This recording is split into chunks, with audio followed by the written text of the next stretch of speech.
जय हिंद बच्चों। मैं ऋषि और एक बार फिर से आप सभी का बहुत बहुत स्वागत करता हूं F2 एजुकेशन के ऑनलाइन क्लासेस में। बच्चों आज हम लोग क्या करने वाले हैं, देखने वाले हैं कि हमारे जो लॉन्ग आंसर हैं वो लॉन्ग आंसर किस तरीके के आते हैं। ठीक है ना। और बच्चों इसमें खास बात ये रहेगा ना कि आपका जो लॉन्ग आंसर बच्चों, ये अगर जैसे एक दो क्वेश्चन इस तरीके से अगर आप डीबीएमएस का ले लोगे और कुछ एक्सेल के क्वेश्चन हम लोग कवर कर लेंगे, कुछ वर्ड के क्वेश्चन कवर कर लेंगे और कुछ वेब एप्लीकेशन के, तो इससे क्या होगा कि आपका जो 4 नंबर का एक क्वेश्चन है ना, ये पूरा कंफर्म हो जाएगा। अगर आप इसके डीबीएमएस के दो तीन क्वेश्चन भी अगर आप आराम से देख लेते हो, तो दो तीन क्वेश्चन में आपका जो डीबीएमएस का क्वेश्चन होगा वो उसी दो तीन के जो एसक्यूएल क्वेरीज होंगी उसी में कवर हो जाएगा। राइट। अब इसमें क्या है कि अगर आपने दो तीन क्वेश्चन या छह सात क्वेश्चन भी अगर अच्छे से देख लिए, तो आपके मान लीजिए कि उन छह सात क्वेश्चन में से आपके तीन क्वेश्चन तो वो आ ही जाएंगे जो आपके बोर्ड में आने वाले हैं। मैं ज्यादा की बात नहीं कर रहा हूँ, मात्र पांच छह क्वेश्चन, छह सात क्वेश्चन में आपको वो पूरा क्लियर हो जाएगा। राइट। तो चलिए देखते हैं कि किस तरीके से ये क्वेश्चन है और ये क्वेश्चन को किस तरीके से हम लोग सॉल्व करेंगे। ठीक है ना। लेकिन बच्चों एक चीज ये ध्यान में रखिएगा कि आपको जो एप्लीकेशन का लिंक आपको दिया गया है, अ, उसका आप इस्तेमाल जरूर करिएगा। क्यों इस्तेमाल करिएगा, क्यों वो इम्पोर्टेंट है? एक्चुअली में वो इम्पोर्टेंट इसलिए है। अब जैसे कि अगर हम लोग यहाँ पे आ जाते हैं और यहाँ पे देखते हैं, तो मान लेते हैं कि थ्योरी जो है, आपने थ्योरी तो पूरी तरीके से प्रिपेयर कर ली, लेकिन जब आप यहाँ पर देखेंगे तो यहाँ पर मैंने आपको एक खास चीज प्रोवाइड करा रखी है। आप एप्लीकेशन पे जैसे ही जा करके लॉगिन करेंगे, लॉगिन करने के बाद आ, आप कोर्सेज पे आएंगे और कोर्सेज पे जैसे ही क्लिक करेंगे तो आपको ये कोर्स मिल जाएगा। ठीक है। अब यहाँ कंटेंट पे आ जाइए। तो कंटेंट पे आने के बाद यहाँ पर देखिए जो एमसीक्यू सेट्स दिए हैं मैंने, ये बेटा ये बहुत इंपॉर्टेंट होने वाले हैं आपके लिए। ये जो एमसीक्यू सेट्स हैं, यहाँ पर अभी देखिए 19 टेस्ट पेपर है और एक टेस्ट पेपर में मैंने 30 एमसीक्यू लिए हुए हैं। ठीक है ना। तो 30 अगर हम इससे मल्टीप्लाई करते हो तो लगभग 570 एमसीक्यू क्वेश्चन बनता है। कितना क्वेश्चन है इसमें? 570 क्वेश्चन। अब इस 570 क्वेश्चन में से अगर आपका 20 क्वेश्चन भी ऐसा है जो आपको आता है, यानी कि इसमें से फंस गया, तो क्या आप तीन चार क्वेश्चन तो आप नॉर्मली सॉल्व ही कर लोगे। ठीक है ना। मैं एक मोटा मोटा एग्जांपल ले रहा हूँ। और उसमें वहां पर जो सेकंड होगा वहां पे 26 नंबर लाना आसान है, ये 24 नंबर में ही दिक्कत होती है। जो ये 24 मार्क्स होते हैं ना एमसीक्यू के, वही आपका प्रॉब्लम करता है।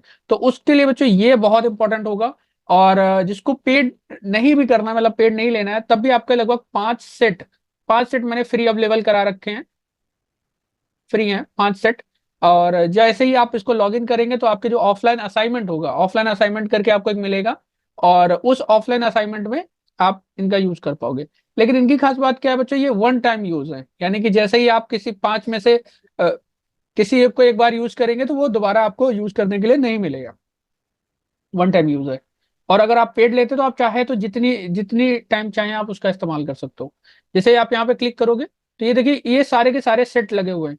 और इस सेट में क्या रहेगा कि आपको 30 30 एमसीक्यू हर सेट में मिल जाएगा। ठीक है ना। ये देखिए 2024 विद द आंसर, यानी कि जब आप इस पे क्लिक करेंगे, सॉल्व करेंगे, तो आपको ये भी दिखाएगा कि कितने क्वेश्चन आपने अटेम्प्ट किए हैं, कितने आपने छोड़े हैं, और जो अटेम्प्ट किए हैं उसमें से आपका जो मार्क है वो कितना है। इवन बच्चों इसमें टाइमर भी लगा हुआ है। ये आपको टाइमर भी दिखाएगा कि कितना टाइम आप कंज्यूम कर रहे हैं। उसी के साथ जो आपने सही टिक किए वो सही है, जो रॉन्ग है उनके जो सही आंसर है वो भी आप यहाँ पे देख पाएंगे।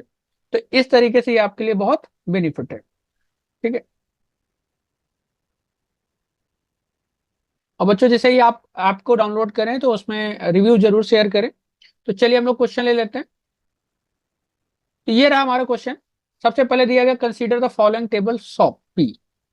तो हमेशा भी जब हम लोग टेबल की बात करें ना, तो टेबल में आप जो टेबल का नेम है वो बहुत इंपॉर्टेंट हो जाता है। ठीक है ना। तो टेबल का नेम क्या है हमारी? सॉपी। अब यहाँ पर देखिए ये दिया गया है। अगर आप लोगों ने डीबीएमएस सही से नहीं पढ़ा है तो मैं आपको बता दूं कि ये क्या है, ये हमारी फील्ड्स हैं। क्या है बच्चों? ये फील्ड है, जैसे आईडी, नेम और एरिया, ये क्या है? फील्ड्स हैं। और ये जो चीज है बच्चों, ये ये एक रिकॉर्ड है। ये क्या है? एक रिकॉर्ड है। ठीक है ना।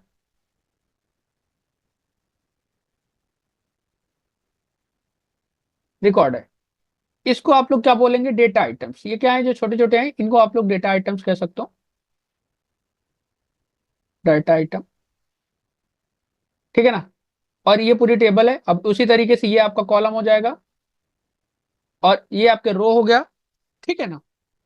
तो कॉलम को हम लोग एट्रीब्यूट भी बोलते हैं। तो इस तरीके से।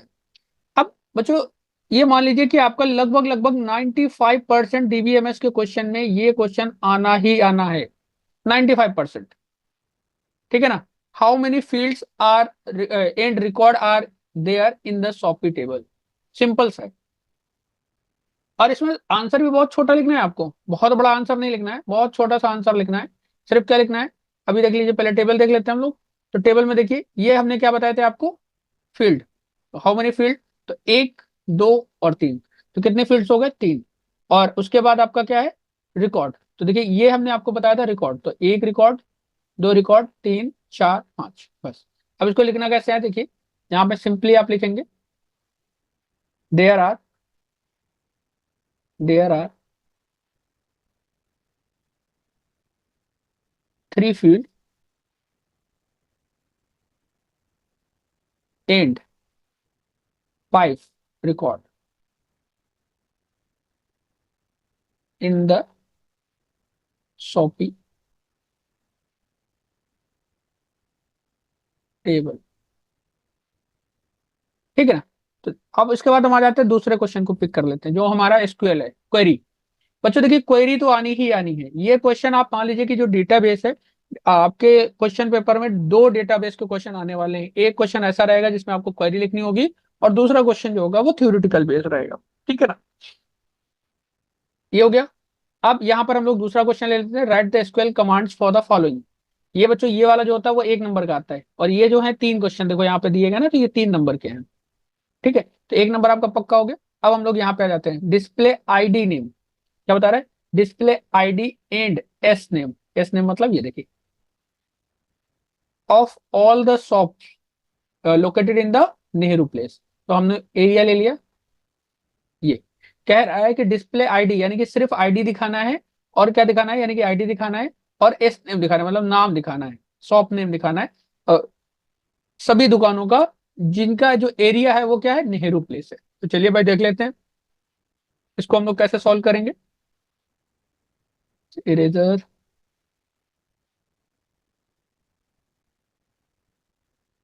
तो जब भी हमें कोई चीज डिस्प्ले करानी हो तो हम लोग क्या लेते हैं, सिलेक्ट लेते हैं। आप सभी को पता है कि हम लोग सिलेक्ट यूज करेंगे। हमने यहाँ पे लिया सिलेक्ट। सबसे पहले हम लोग क्या लिखेंगे, सिलेक्ट, ठीक। यहाँ से लिखना स्टार्ट करते हैं, सिलेक्ट, सिलेक्ट। क्या क्या मांगा था, आईडी मांगा था उसने, तो आईडी कर दिया। और एस नेम मांगा था। बच्चों जैसा आपके फील्ड में लिखा हो, कैपिटल स्मॉल जैसा लिखा हो वैसा आप लिखना, ठीक है ना। और फील्ड में कोई स्पेस नहीं होता है। एस नेम, ठीक है।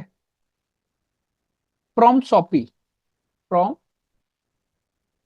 शॉपी, टेबल का नेम कैपिटल में था, इसलिए हमने कैपिटल ही कर दिया, shoppe. I think sorry double P था इसमें, शॉपी। वेयर, अब यहाँ पे हम क्या लगा देंगे, कंडीशन लगा देंगे, वेयर, वेयर। अब क्या पूछा था उसने, एरिया पूछा था, area equal Nehru Place, Nehru Place, okay. Where area equal Nehru Place, और बस इसके बाद ये हमने लगाया टर्मिनेटर, और हमारा कंप्लीट हो गया, ठीक है। ये समझ में आया। हम लोगों ने किया क्या है, देखिए अभी समझ लीजिए, दोबारा समझ लीजिए। हम लोगों ने लिखा है सिलेक्ट आईडी, यानी कि आईडी को सिलेक्ट किया है। वो क्वेश्चन में क्या बोल रहा था, display ID and S name, ठीक है ना, all the shops where area equal Nehru Place. तो हमने यहाँ पर देख लिया, आईडी सिलेक्ट कर दिया, एस नेम सिलेक्ट कर लिया, from shoppe where area equal Nehru Place, ठीक। चलिए भाई दूसरा क्वेश्चन ले लेते हैं। दूसरा क्वेश्चन देखिए यहाँ पर दिया गया है, display the detail alphabetically by S name. Alphabetically यानी कि देखिए यहाँ पर जो है, अब ये जो एस नेम है ये हमको चाहिए कैसा, अल्फाबेटिकली चाहिए, ठीक है।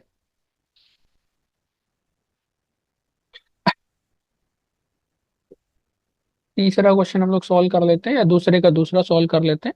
तो जब भी देखिए हमें टेबल में से पूरा डेटा निकालना हो, यानी कि पूरा का पूरा डेटा निकालना हो, तब हम लोग क्या करते हैं, हम लोग सिलेक्ट इस्तेमाल करेंगे। और सिलेक्ट के बाद लगा देंगे एस्ट्रिक, SELECT, सिलेक्ट। और यहाँ पर हमने लगाया एस्ट्रिक, एस्ट्रिक लगाया। फ्रॉम शॉपी, फ्रॉम शॉपी,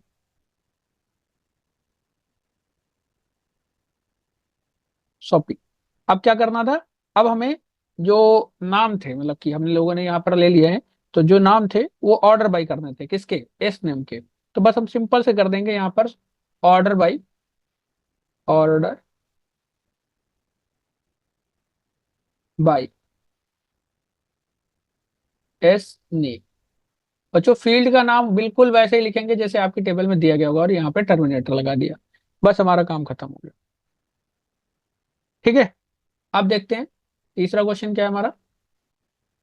अब यहाँ पर ये कह रहा है, तीसरा क्वेश्चन है display S name of shops whose area in CP। अब देखिए ये बिल्कुल पहले से ही मिलता जुलता है। यहाँ पर क्या था, यहाँ पर ID और एस नेम था, है ना, दो चीजें पूछी थी। और यहाँ पर सिर्फ क्या पूछ रहा है, सिर्फ एस नेम पूछ रहा है। ठीक है ना, और बाकी का सेम क्वेश्चन है, तो इसका मतलब लगभग सेम बनेगा। तो हम लोग यहाँ पे क्या करने वाले हैं,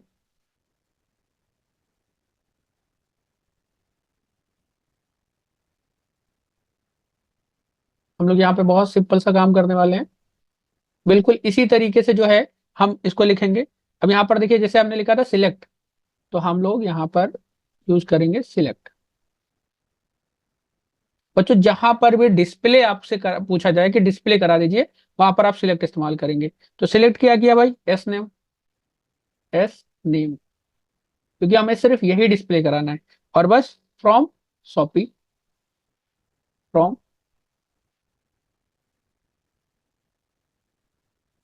SOPPE,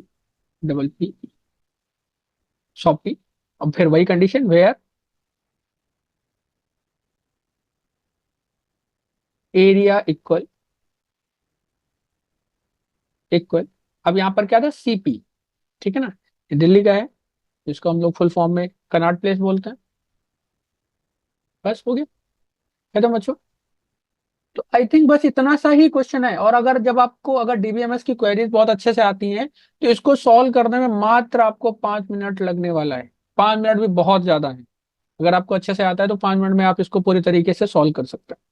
ठीक है, आई थिंक ये क्वेश्चन कंप्लीट हो गया होगा आपको। तो जल्द ही हम लोग मिलेंगे नेक्स्ट क्वेश्चन के साथ, तब तक के लिए बाय बाय।